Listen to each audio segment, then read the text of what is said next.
टंडो आदम शहर की Medina colony के मजदूर रिहायशी नजर मोहम्मद सुमरो, अली गुल सुमरो और दीगर का SHO B सेक्शन के खिलाफ एहतजाज। टंडो आदम की मदीना कॉलोनी के रिहायशी नजर मोहम्मद सुमरो, अली गुल सुमरो का मीडिया क्लब टंडो आदम पहुंचकर SHO B सेक्शन जुल्फकार पाही, मुंशी गुलाम रसूल मलोखानी के खिलाफ एहतजाज।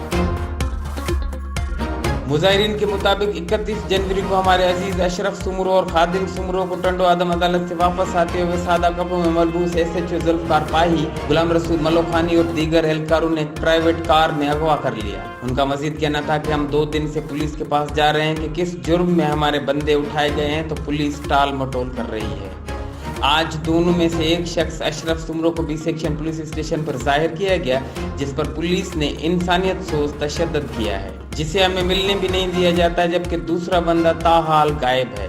उनका मजीद कहना था कि मुंशी गुलाम रसूल ने हमसे कहा कि 5 लाख रुपए दो वरना तुम्हारे बंदे को हाफ फ्राई कर देंगे। पुलिस हमारे 2 अफराद को गिरफ्तार करके हमसे रिश्वत मांग रही है। उन्होंने वज़ीर आला सिंध IG सिंध से मुतालबा किया कि हमारे साथ इंसाफ किया जाए और पुलिस की ज़्यादतियों से बचाया जाए।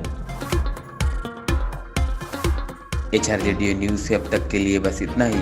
मज़ीद खबरों और अपडेट्स के लिए देखते रहिए HRJDO न्यूज़।